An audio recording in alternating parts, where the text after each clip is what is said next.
La ville de Cape Town occupe un site naturel exceptionnel, un peu comme à Rio.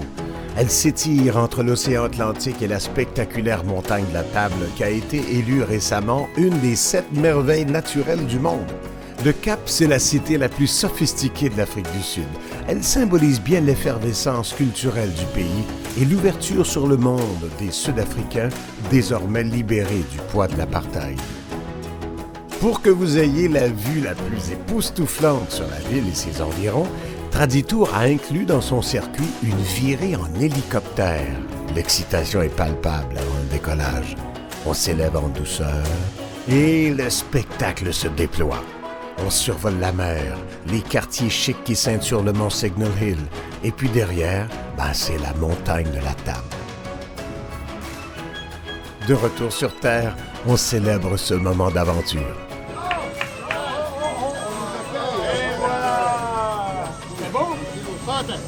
Paul, c'était sa première fois.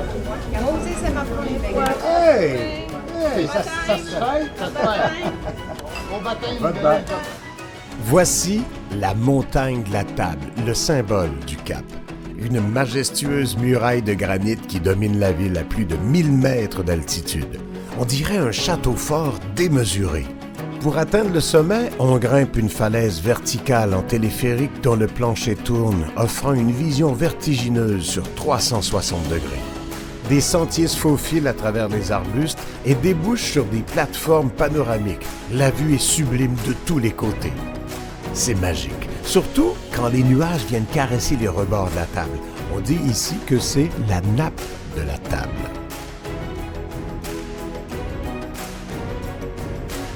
J'ai jamais vu ça. C'est la première fois qu'on est en haut des nuages.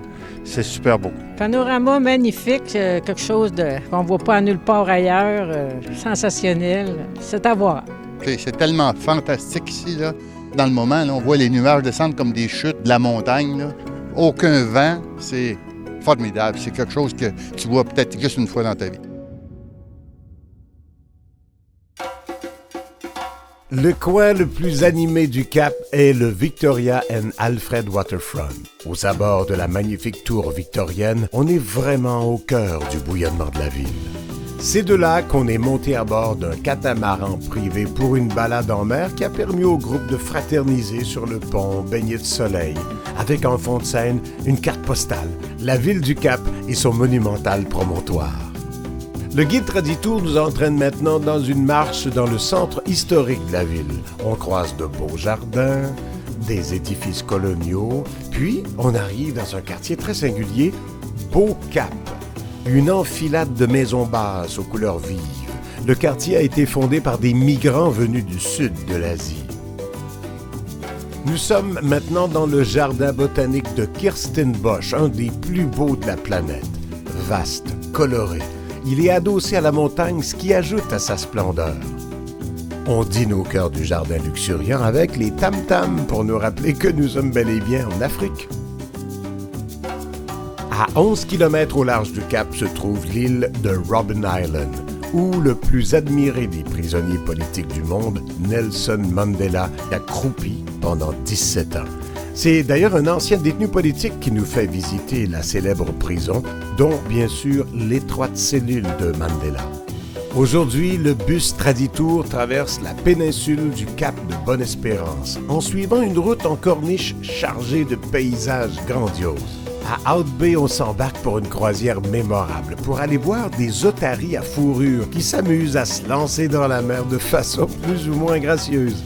Près de Simons Bay, on suit un trottoir de bois en bord de mer qui nous mène à un spectacle des plus charmants. Une colonie de manchots qui prennent du soleil, comme ça, entre deux baignades. Mais certains perdent leurs belles plumes durant la mue et ils n'ont pas beaucoup d'amis pour jouer dans ce temps-là. Puis on arrive enfin à l'extrémité du Cap de Bonne-Espérance, à Cape Point. Pour accéder au sommet, on emprunte soit un sentier pédestre qu'on doit toutefois partager avec les habitants du coin, ou on monte en téléphérique. Tout en haut, c'est l'apothéose, un moment fort de notre voyage. Devant nous s'affrontent les eaux tumultueuses de l'océan Indien et de l'océan Atlantique. On est à l'extrémité du cap de Bonne-Espérance, le point le plus au sud-ouest du continent africain. On peut pas aller plus loin, là, c'est fini.